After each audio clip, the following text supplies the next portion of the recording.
Salam dan bahagia. Perkenalkan, nama saya Ideo Ketut Alif Mahardike. Saya adalah CGP Angkatan 7 dari SMA 1 Bangli, Kabupaten Bangli. Pada kesempatan ini saya akan mewawancarai dua kepala sekolah terkait tentang pengambilan keputusan berbasis nilai-nilai kebajikan.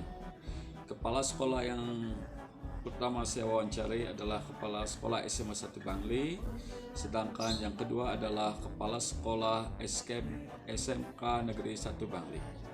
Mari kita tonton videonya. Terima kasih. Terima kasih Pak Teman. Sesuai dengan kesepakatan kemarin, hari ini Tukang Baca melakukan wawancara. Wawancaranya tentang pengambilan keputusan yang berbasis nilai-nilai kebajikan. Oke, kita langsung mungkin tanyakan pertanyaan nomor 1. Bagaimana Bapak mengidentifikasi kasus-kasus yang merupakan dilema etika dan rujukan moral? Baik, terima kasih Pak Dewu. Jadi pada kesempatan ini kita mencoba menjawab apa yang menjadi pertanyaan dari Pak Dewu terkait dengan bagaimana Anda dapat mengidentifikasi kasus-kasus yang merupakan dilema etika dan rujukan moral.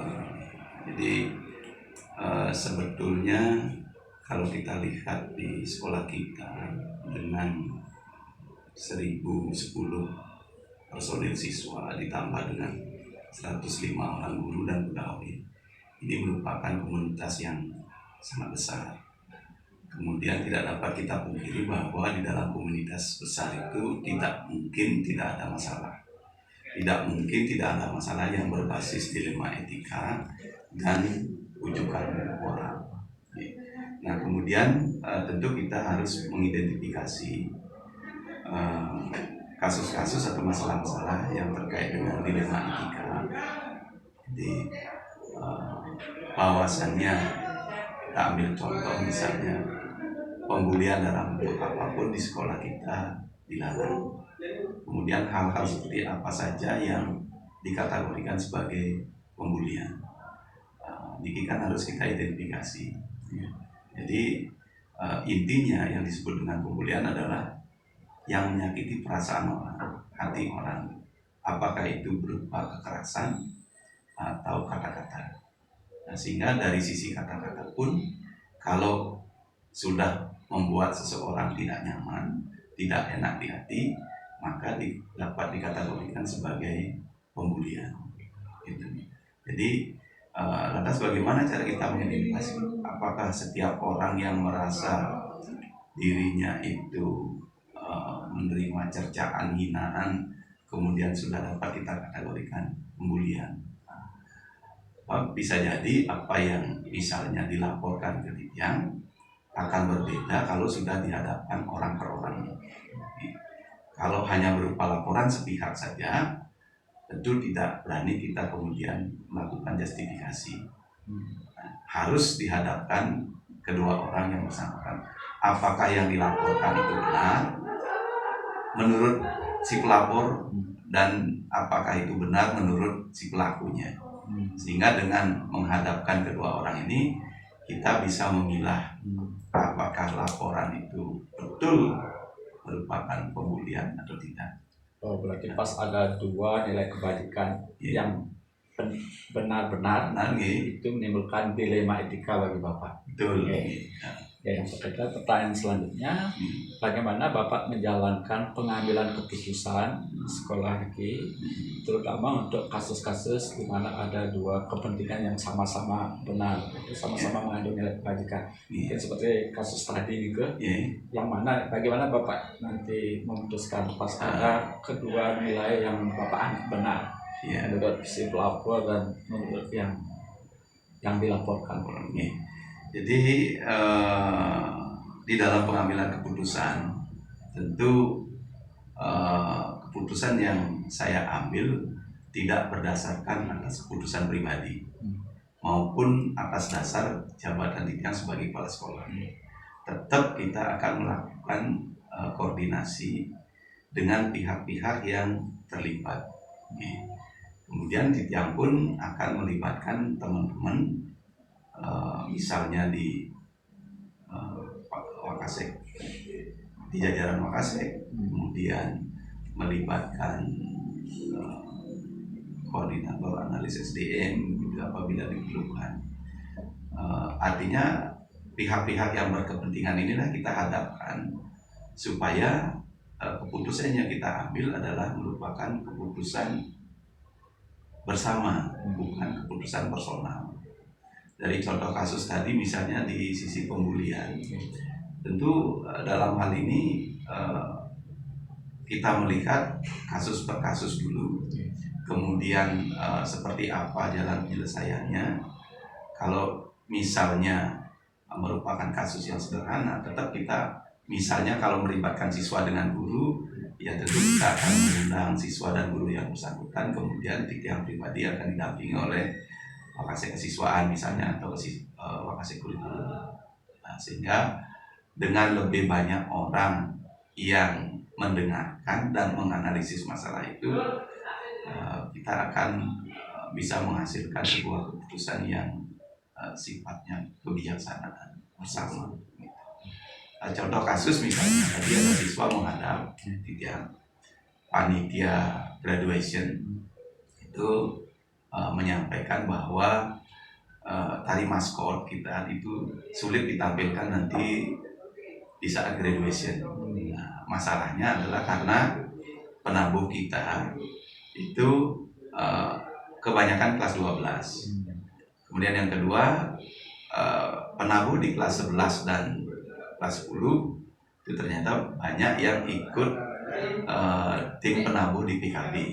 Nah, di sini ada dua kepentingan yang antara dilematikanya kan ada kepentingan urgen di sekolah, tapi di satu sisi juga anak-anak kita mewakili kabupaten ya untuk PKB-nya. Nah, karena itu maka Titiang tidak berani memutuskan itu sendiri. Jadi saya sudah janji kepada anak-anak di panitia graduation, biarkan saya berikan saya waktu untuk memanggil anak-anak penabuh. Kemudian juga nanti akan didampingi oleh pembina ekstra tabuhnya dan Wakasek kesiswaan. Nah, kita dengarkan dulu apa sih yang menjadi permasalahan mereka. Itu yang pertama. Yang kedua, tentu kita harus merunut juga. Setiap hari Senin kita membacakan tata tertib siswa. Salah satu tata tertib itu mengamanatkan, jadi siswa itu berjanji mendahulukan kepentingan sekolah di atas kepentingan pribadi dan golongan. Itu ini artinya Bapak buat aturan berbasis aturan. Berbasis aturan. Tata tertib. Iya, tata tertib. Itu tadi Bapak udah di awal tapi mencari nilai yang bertentangan. Iya, antara kepentingan sekolah dan kepentingan kabupaten, antara individu dan masyarakat yang lebih luas. Dan itu udah masuk ke langkah-langkah pengambilan keputusan, udah baik sekali. Pertama mengidentifikasi nilai-nilai yang bertentangan. Ampun Kenten, apakah ada nanti langkah-langkah selanjutnya? Tadi sudah melibatkan orang yang terlibat ke siswa yang akan tampil bakat kesiswaan, ya ke becik sekali. Ampun Kenten, langkah berikutnya ada uji lain boleh, kayak uji kebenaran, mungkin legalitas. Ini betul Pak Ibu. Jadi sebelum kita mencapai kata sepakat, tentu dasar analisisnya adalah, kalau menurut Titiang pribadi adalah NSPK, pola NSPK. Jadi norma, prosedur, standar, dan kepatutan. Nah, jadi kalau semuanya itu terpenuhi, saya kira itu akan menjadi sebuah keputusan yang dapat diterima oleh semua pihak. Jadi kalau sudah memenuhi syarat normanya, kemudian asas kepatutannya, kemudian norma, standar, prosedur gitu, sehingga itu akan menjadi keputusan yang amat baik sekali ya, karena kan Artinya tidak semata-mata kita membuat keputusan itu berdasarkan atas aturan saja, tapi norma juga kita perhitungkan. Kemudian proseduralnya juga kita perhitungkan, standarisasinya juga kita perhitungkan. Berarti ini sudah sesuai juga dengan prinsip berbasis asal lahir dan juga berbasis kepedulian. Sudah itu, apakah ada uji publikasi juga Pak? Pas saat mengambil keputusan, apakah ini akan kalau diberitakan merasa kita nyaman atau tidak? Iya, betul Pak Dewo. Jadi di dalam setiap keputusan yang kita buat, barangkali uji publikasi ini memang harus selalu dilaksanakan, bukan saja oleh saya sebagai kepala sekolah, tetapi juga uji publikasi itu nanti akan menjadi sebuah masukan ketika oleh teman-teman guru, siswa dan pegawai. Contoh sederhana saja misalnya begini, di saat diputuskan bahwa penilaian akhir tahun itu mempergunakan kertas dan pensil, kalaupun bisa bekerja sama mereka akan kekurangan waktu. Dan kita niki, jadi setiap keputusan yang kita ambil wajib untuk dilakukan uji publikasi. Karena di saat kita merasakan apa yang menjadi keputusan itu sudah sempurna, sebetulnya belum. Karena keputusan ini setelah berjalan baru akan dilihat di mana titik kelemahannya. Setelah berjalan baru akan kelihatan ada review ya. Akan ada review tentang pengambilan keputusan. Apakah keputusannya udah benar atau tidak? Tidak, ya. Sesuai dengan langkah-langkah juga. Udah itu melihat usulan siswa berarti keputusan Bapak sudah mementingkan kepentingan siswa juga. Bagus sekali. Apakah ada juga langkah gini Pak? Trilema. Mungkin juga Bapak ada dua opsi nih. Apakah juga kadang-kadang melihat opsi lain sebagai alternatif? Nah ini betul Pak. Jadi selama saya menjabat sebagai kepala sekolah, tentu hal yang sifatnya bersifat dilema etika ini pasti akan dilalami, bukan oleh bidang saya sendiri. Jadi saya pernah berhadapan dengan kasus ada orang tua menghadap ke saya pribadi, anaknya pindahan dari Kabupaten Gianyar, itu duduk di kelas 11 SMA,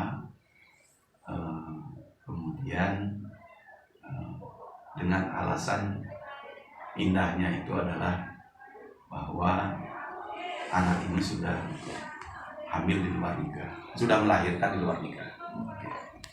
Secara adat memang sudah melaksanakan pernikahannya. Nah kemudian kalau saya tolak anak tersebut, saya berpikir sekolah adalah lembaga pendidikan, tugasnya memang mendidik anak-anak.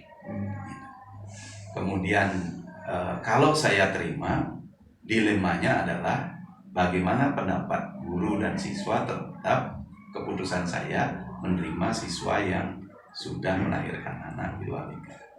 Berarti nilai yang bertentangan itu antara kasihan dan juga keadilan. Nah, kemudian yang ketiga, kalau kita lihat dari sisi aturan, saya selama menjadi kepala sekolah belum pernah ada aturan yang berkekuatan hukum tetap yang menyatakan siswa hamil itu tidak boleh bersekolah. Kalau ada Pak Dewo, mohon tunjukkan ke saya. Ya. Berarti karena itu uji regulasi. Uji regulasi. Karena di saat Mendikbud dijabat oleh Bapak Dr. Muhammad Nuh, Profesor Dr. Muhammad Nuh, beliau bahkan membuat keputusan itu siswa yang hamil atau menikah pada saat duduk di kelas 12 diperbolehkan mengikuti ujian nasional. Nah, pada saat itu ada Pak Dewo, keputusan seperti itu. Jadi siswa hamil dan duduk di kelas 12 itu boleh mengikuti ujian nasional pada saat itu. Ya, padahal ujian nasional adalah penentu. Siswa yang belum melaksanakan ujian nasional kan belum boleh lulus, meskipun sudah melaksanakan ujian sekolah. Jadi ada 3 kategori kita lihat. Satu sisi aturan yang berkekuatan hukum tetap terkait dengan masalah itu tidak ada. Kemudian yang kedua, kalau saya IPA berarti saya terima. Kemudian dampaknya kalau saya terima, bagaimana dengan anak dan guru terkait dengan masalah itu. Berarti itu dikatakan dilema etikanya jangka pendek dan jangka panjang. Karena juga kita memperhitungkan kalau nasibnya dia nanti ya, ke depannya. Ya. Nah, kemudian di saat Titiang mengambil keputusan itu, kita sudah berhadapan dengan guru-guru BK, kemudian Makasek, bagaimana Pak ini ada, kemudian banyak usul yang menyatakan Pak melihat kemauan anak ini untuk meneruskan pendidikannya sangat tinggi dan yang dituju adalah sekolah kita, tidak masalah menurut saya pribadi, begitu Pak sampaikan, itu diterima. Nah, dengan catatan kita sampaikan ke siswa, artinya jangan ditutup-tutupi. Jangan ditutup, karena suatu saat pada siswa yang lain, Pak. Iya, pada siswa yang lain, karena kalau ditutup-tutupi justru nanti pembicaraannya menjadi tidak terkontrol. Nah, sehingga kita mengadakan sosialisasi, Pak. Apalagi sekarang ada medsos. Iya, ada medsos dan sebagainya. Itu. Nah, kemudian anak itu tamat dengan nilai bagus dan diterima oleh teman-teman di kelasnya, ya, tanpa kemudian terjadi pembulian, pengucilan dan sebagainya. Jadi Dike yang menurut Titiang ada 3 dilema yang harus kita putuskan terkait di satu sisi juga nasib satu anak ini. Luar biasa sekali nih, Pak. Berarti ya keputusan yang Bapak ambil sudah memihak siswa. Ya. Udah itu uji regulasinya karena tidak ada aturan, bahwa anak bisa melanjutkan. Udah itu dilema ke waktu. Betul. Jangka pendek, jangka panjang. Diperhatikan. Dasar-dasar penilaian ISA pun sebetulnya satu, siswanya jujur menyampaikan permasalahannya. Yang kedua, didampingi oleh orang tua dan memohon juga supaya tetap bisa bersekolah di waktu itu, ya. Gitu, Pak. Luar biasa sekali, Pak. Kita lanjutkan ke pertanyaan selanjutnya. Selama ini yang Bapak anggap efektif dalam pengambilan keputusan pada kasus-kasus dilema itu yang efektif adalah kita melakukan koordinasi. Selalu kita kedepankan koordinasi di dalam setiap yang terlibat. Bukan hanya dengan pihak yang terlibat, karena kita perlu juga mengapresiasi pendapat-pendapat dari pihak-pihak yang tidak terlibat. Kayak guru BK, kemudian wakil kepala sekolah, wali kelasnya, gitu. Yang merupakan tantangan dalam pengambilan keputusan pada kasus-kasus dilema itu seperti apa, Pak? Jadi terkait dengan tantangan dalam pengambilan keputusan ini sebetulnya memang menjadi beban setiap orang, bukan beban kepala sekolah saja. Jadi bebannya setiap orang. Kenapa itu bisa menjadi beban? Kenapa menjadi beban? Karena bagaimanapun setiap keputusan yang dibuat itu kan akan melalui proses uji publik. Proses uji publik ini kan bisa jadi penilaiannya positif dan penilaiannya negatif. Apalagi saat ini dengan teknologi informatika, sesuatu yang menjadi keputusan yang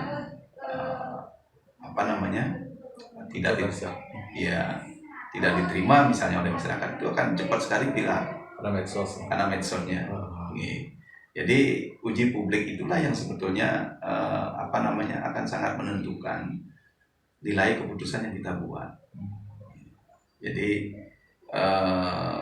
keputusan itu bukan berarti kemudian di saat ada uji publik, kemudian uji publiknya menyatakan dominan positif begitu, kemudian suara negatifnya tidak terdengar, tetap kita akan jadikan sebagai sebuah landasan pendapat-pendapat dari masyarakat, teman-teman yang barangkali menilai kekurangan daripada sebuah keputusan itu.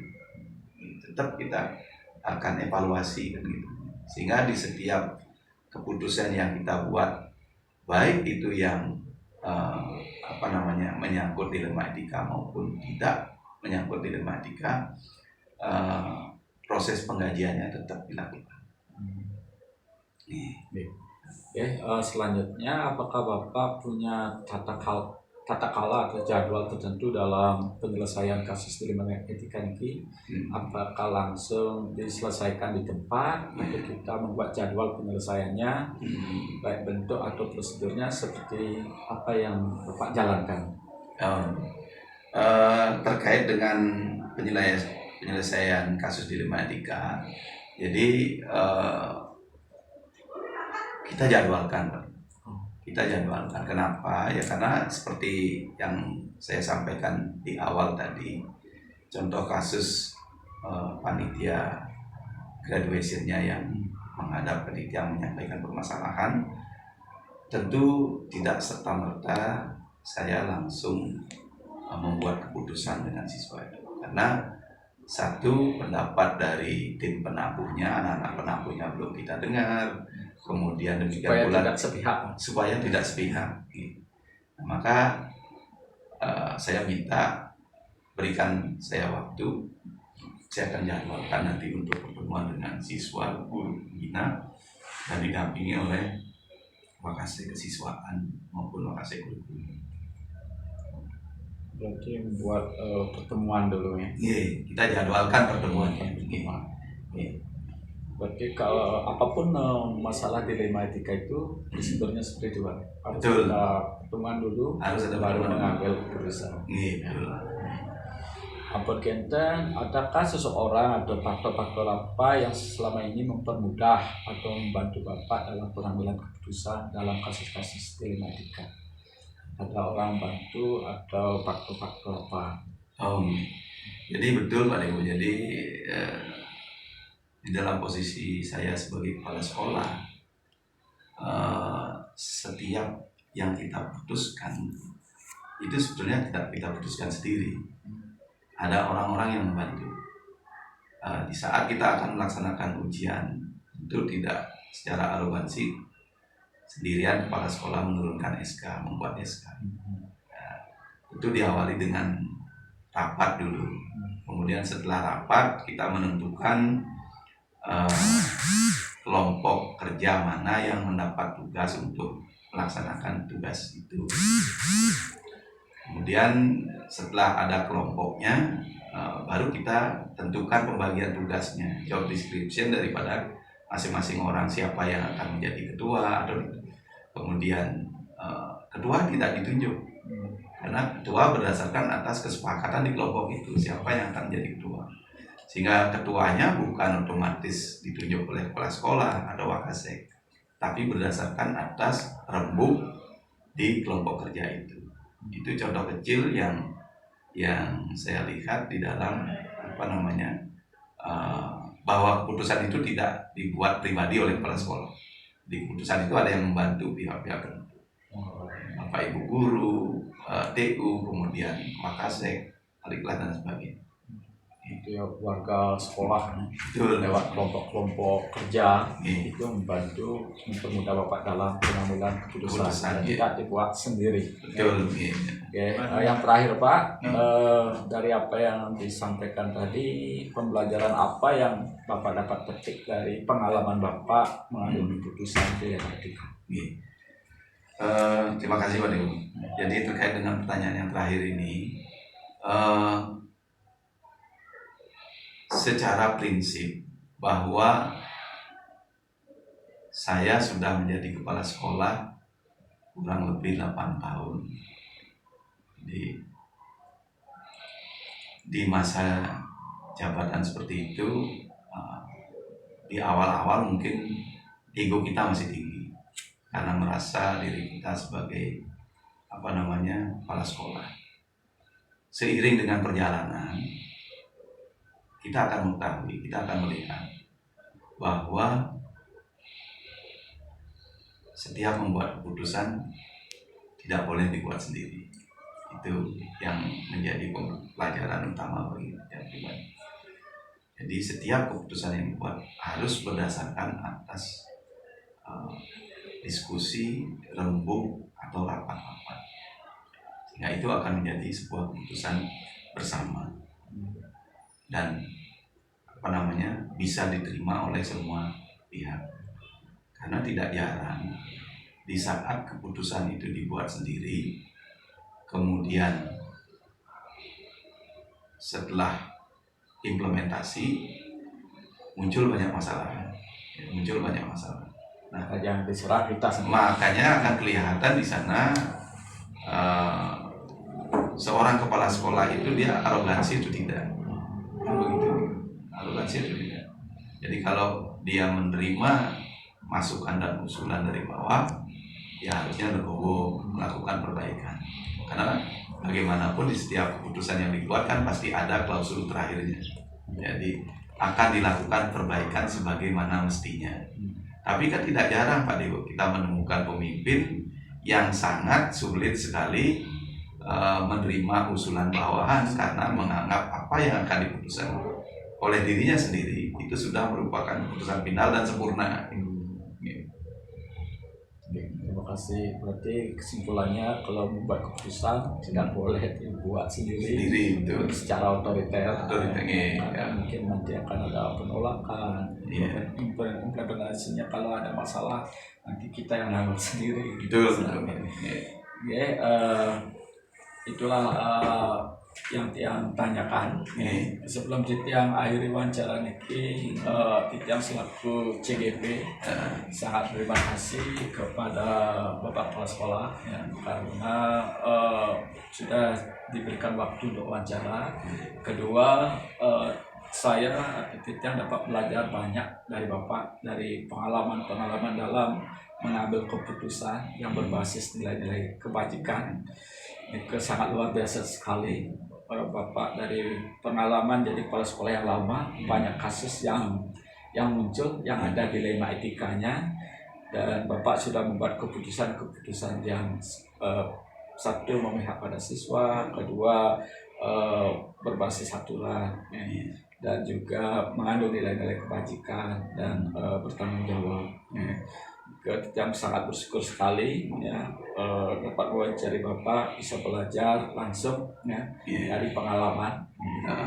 Itu sangat luar biasa sekali, apalagi Bapak selain jadi kepala sekolah juga sebagai ketua PGRI. Dan ini mungkin masalah dilematika yang lain mungkin lebih berat dari masalah yang ada di sekolah. Itu juga jangan belajar terus dari Bapak, dan mohon juga bimbingannya ya. Dan akan selalu belajar dari Bapak. Terima kasih Pak Dewo. Jadi barangkali apa yang menjadi jawaban Tiang terkait dengan wawancara yang hari ini kita lakukan ini belum sempurna. Dan ya tentu sebagai manusia biasa Tiang memang tidak sempurna kan begitu. Terkait contoh kasus yang saya sampaikan tadi, salah satu sekolah yang pernah kita pimpin itu, jadi didasari atas saya juga berprinsip bahwa kalau ada seseorang yang kemudian menyadari kekeliruannya, kemudian dia bisa bangkit dari kejatuhannya, menurut saya itu sesuatu yang luar biasa. Orang sakit yang bisa sembuh dari sakitnya adalah hal yang mujizat luar biasa. Justru kitalah yang sehat ini harus berhati-hati. Karena kalau kita tidak menjaga dengan baik kesehatan kita, suatu saat kita bisa jadi sakit. Ya. Jadi makna sakit ini tentu bukan saja makna sakit secara fisik, ya, kan bisa juga sakit secara moral. Di saat orang menyadari kekeliruannya, kesalahan perbuatannya, perilakunya, bagi saya itu adalah sesuatu hal yang luar biasa. Jadi yang mohon maaf bila mungkin kalimat yang tidak sampaikan kurang sempurna. Mohon maaf tadi. Terima kasih Pak. Oke. Oke. Sama-sama Pak. Selamat pagi Pak Iman. Selamat pagi. Apa kabar? Baik. Baik. Terima kasih sudah menerima Tian hadir sesuai dengan kesepakatan tadi malam. Kita mau menemui Pak Nyoman untuk wawancara tentang pengambilan keputusan yang berbasis nilai-nilai kebajikan. Yang lainnya, selama ini bagaimana Bapak mengidentifikasi kasus-kasus yang merupakan dilema etika dan rujukan moral? Jadi sebelumnya saya ucapkan terima kasih atas kehadirannya di SMK Negeri 1 Bangli. Selamat datang di SMK Vokasi Tertua di Bangli.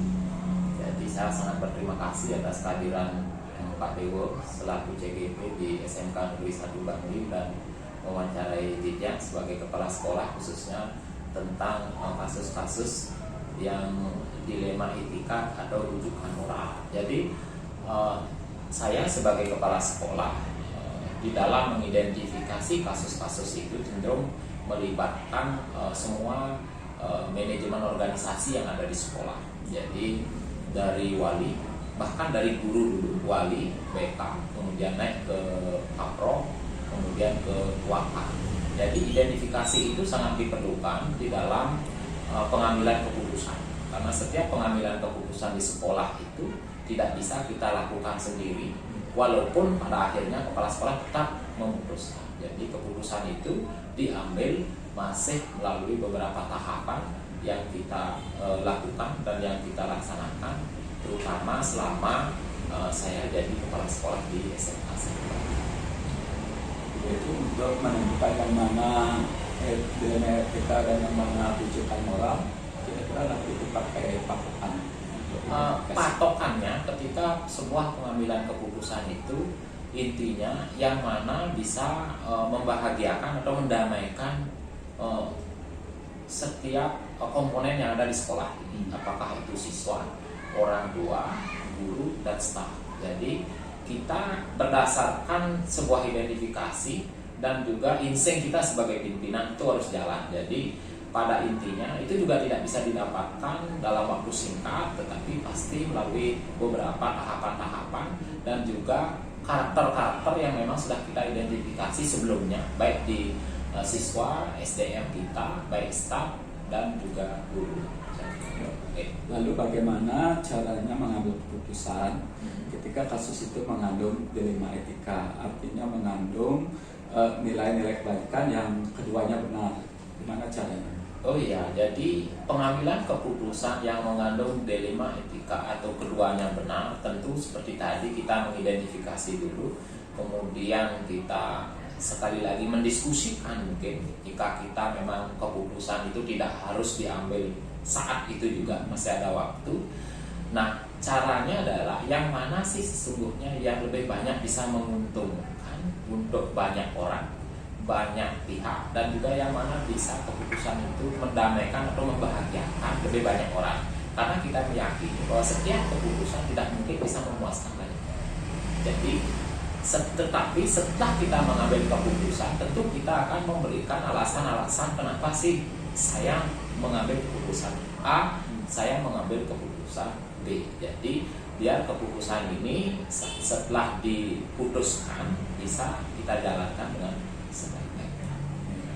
Jadi yang sudah simak dalam pengambilan keputusan itu sudah mengidentifikasi dulu permasalahannya, sudah membuat keputusan yang berbasis hasil akhir. Di sana Bapak menyampaikan bahwa keputusan itu harus untuk kepentingan orang banyak.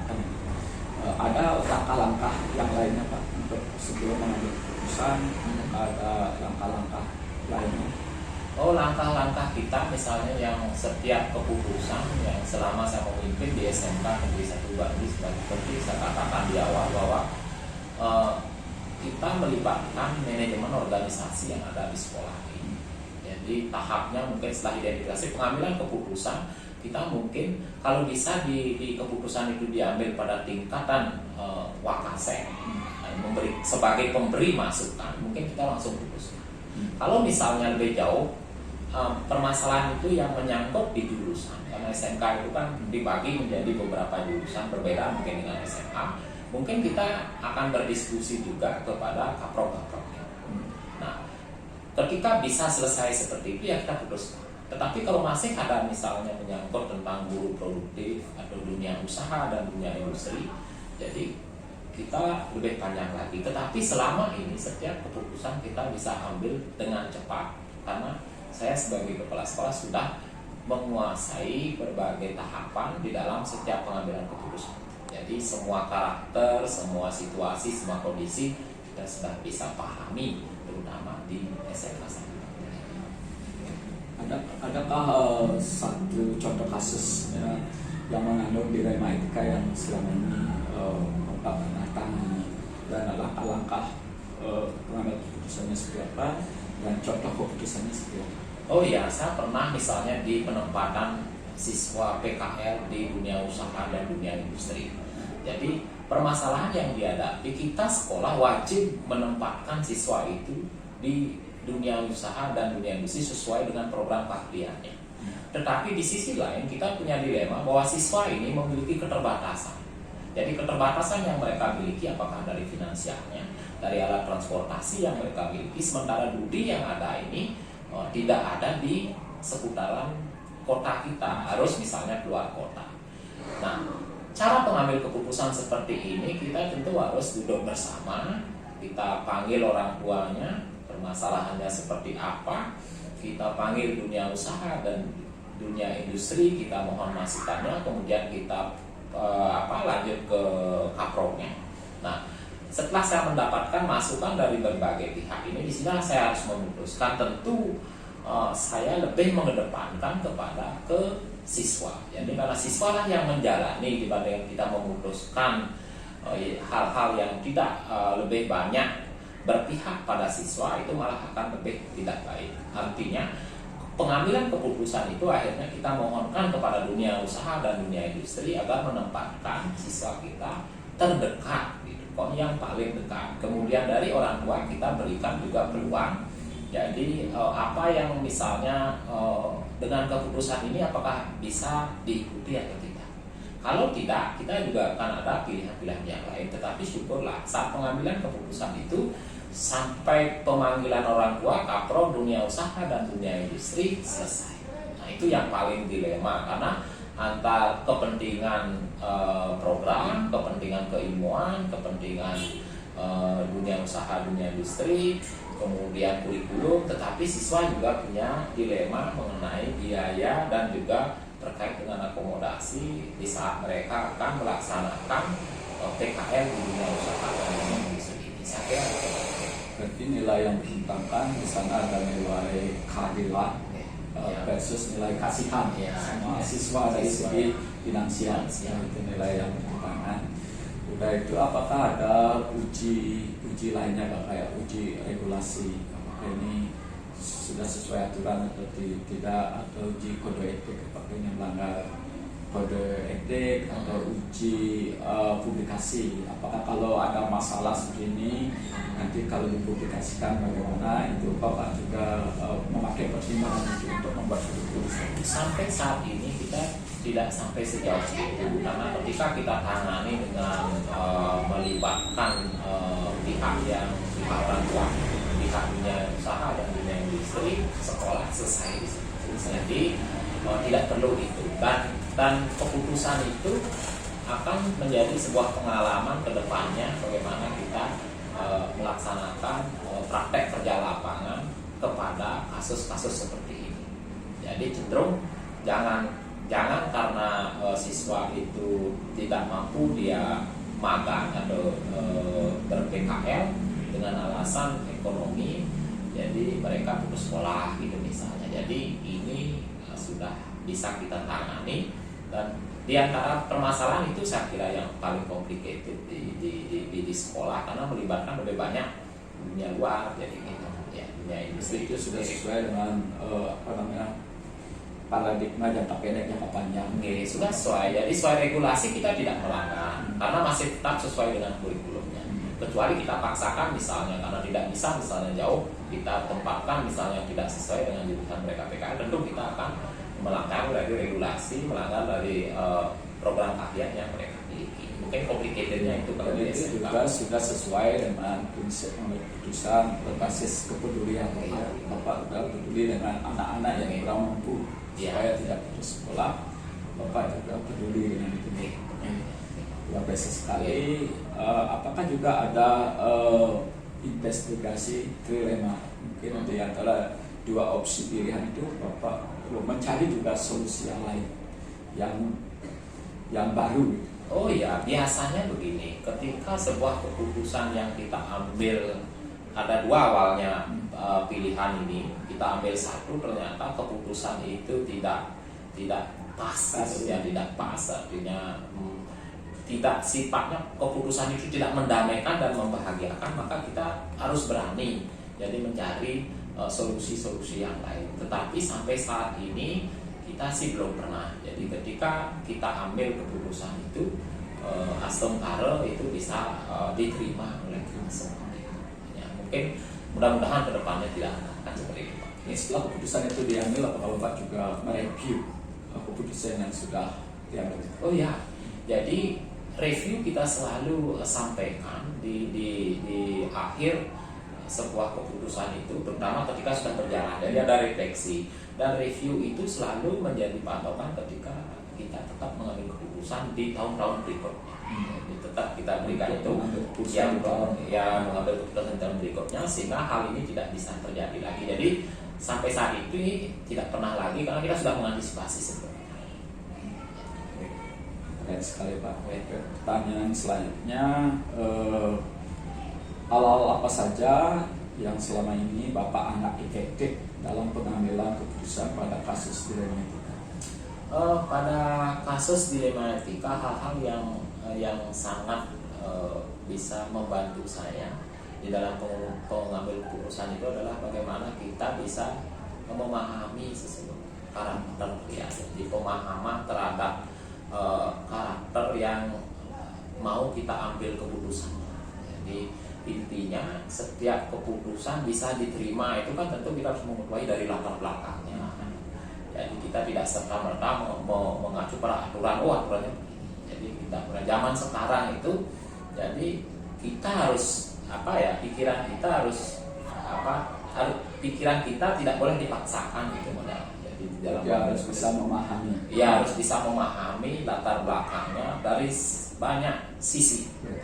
Jadi dari banyak sisi, bahkan bisa saja kita sampai mengundang guru BK ketika ada siswa yang misalnya perlu pengambilan keputusan tertentu. Jadi kita harus lihat latar belakangnya seperti itu. Dan tantangan dalam mengambil keputusan dalam kasus-kasus dilema etika itu seperti apa Pak? Tantangan yang kita ambil itu kadang-kadang tidak sesuai dengan hati nurani kita. Sesuai dengan nurani. Ya tidak sesuai dengan hati nurani. Mungkin kita pinginnya A, tapi kita harus mengambil keputusan B demi kepentingan yang lebih besar gitu. Jadi itu harus kita siap sesungguhnya, dan juga kita harus siap memberikan alasan-alasan ketika ada yang menanyakan kok pimpinan keputusannya seperti itu. Jadi harus disiapkan di situ sehingga hal-hal yang menjadi kontroversial ketika kita mengambil keputusan itu tidak terjadi, baik di luar maupun di dalam atau di intern sebenarnya. Aman dengan hati nurani. Iya. Ya, pertanyaan selanjutnya, apakah Bapak memiliki jadwal tertentu dalam penyelesaian kasus dilema etika? Apa langsung diselesaikan di tempat atau bagaimana prosedurnya dalam menyelesaikan penyelesaian kasus dilema etika ini? Kalau saya sendiri itu ada dua tahapan. Yang pertama bisa saja diselesaikan saat itu juga karena memang pengambilan keputusan harus saat itu. Nah, di situ kita biasanya tidak memandang waktu, tidak memilih time atau apa, tidak jadi hari, tidak, jadi kita segera putuskan karena memang ditunggu kan keputusan kita. Jadi ketepatan, keberanian itu tentu berdasarkan atas analisis yang kita lakukan secara tepat. Kemudian yang kedua, biasanya saya mengambil waktu setiap hari di mana. Jadi setiap hari Jumat, bisa setiap minggunya, setiap bulannya, saya selalu mengadakan evaluasi bersama tim manajemen. Seperti Pak katakan, seperti janji kita, makanya kita bisa agak siangan karena setiap hari Jumat saya anggap adalah waktu terbaik saya untuk mengevaluasi sebuah kegiatan dari Senin sampai Kamis. Nah, jadi hari Jumat di tiap bulan atau di tiap minggunya saya kadang-kadang mengadakan komunikasi, konsolidasi, dan juga rapat-rapat kecil, bisa juga rapat besar, bisa pokoknya di setiap hari Jumat. Karena kadang-kadang kita 5 hari kerja, jadi hari Jumat sebagai hari terakhir, nanti hari Senin kita bisa semuanya berjalan dengan baik. Berarti ada dua hal ya, tergantung situasi, tergantung urgensi. Kalau masalah itu memang perlu ditangani segera, langsung diselesaikan. Kalau memang perlu melibatkan pihak manajemen, itu terjadwal setiap hari Jumat. Luar biasa sekali Pak. Udah itu, adakah seseorang atau faktor-faktor yang selama ini mempermudah Bapak dalam mengambil keputusan yang ada dilema etikanya? Saya kira yang membantu kita semua tentu adalah semua SDM yang ada di SMK. Jadi baik pendidik dan tenaga pendidikan. Tetapi karena yang namanya organisasi tentu kan kita tidak bisa berkomunikasi kepada semua orang. Jadi yang paling banyak membantu adalah yang paling dekat dengan kita itu adalah tim manajemen Pak, yang terdiri dari Kapro, kepala program studi, dan juga para wakasek. Karena dia membidangi masing-masing. Kalau misalnya permasalahan itu di bidang kesiswaan, ya kita tentu harus meminta masukan dari bakal kesiswaan. Walaupun kita pasti yang akan memutuskan, jadi kita cuma minta masukan, bukan minta memutuskan. Jadi berbeda itu. Jadi dua sisi yang berbeda. Jadi meminta masukan, masalahnya identifikasinya seperti apa, seperti itu. Tapi keputusannya tetap pada pemimpin, jadi pada kepala sekolah.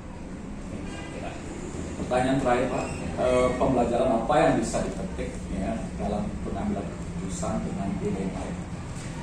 Saya pikir jadi pembelajaran yang bisa kita dapatkan atau yang saya dapatkan di dalam problema etika ya, problema etika ini adalah bagaimana kita mendewasakan diri kita sendiri. Jadi bagaimana kita mendewasakan diri kita sendiri, bagaimana kita bisa mengendalikan diri, bagaimana kita bisa memahami sebuah masalah, dan intinya bagaimana setiap keputusan itu bisa membuat kita selamat, bahagia, dan damai gitu. Jadi, selamat untuk semua orang, bahagia untuk semua orang, dan juga keputusan itu damai. Jadi karena intinya setiap pengambilan keputusan itu kita tidak berfokus pada masalahnya, tapi pada solusinya. Seorang pemimpin yang baik dan bijaksana itu adalah bagaimana kita berfokus pada solusi, bukan berfokus pada masalah, dan solusi yang membahagiakan, mendamaikan. Saya kira itu. Keputusannya sudah sesuai dengan filosofi yang ada antara bahwa tujuannya adalah untuk membuat kita semua selamat dan bahagia, well-being, untuk mendapatkan kesejahteraan psikologis. Baiklah, cuma itu yang mewawancarai ya, yang sebagai penutup kita mengucapkan terima kasih atas kesetiaan Bapak menerima kami sebagai CGP ya. Dan juga mohon maaf kalau ada hal-hal yang tidak berkenan. Dan dari apa yang disampaikan tadi, saya selaku CGP dapat belajar banyak dari Bapak, terutama dalam mengambil keputusan berdasarkan nilai-nilai kebajikan. Terima kasih Pak. Ya, terima kasih, dan saya juga sebagai Kepala SMK Negeri 1 Bangli mengucapkan terima kasih atas wawancaranya. Mungkin ada hal-hal yang kurang pas, mohon dimaafkan, karena itulah sesungguhnya yang secara natural yang lakukan di SMK ini. Dan yang juga menyampaikan selamat kepada Pak Dewo dan berhasil ikut CGP yang KPR 7 ya Pak Dewo ya. Jadi semangat, semoga apa yang kita kerja kerasnya pada akhirnya bisa selesai dan membahagiakan. Dan selamat untuk teman-teman guru CGP angkatan ke-7 yang lain. Terima kasih Pak Dewo. Terima kasih.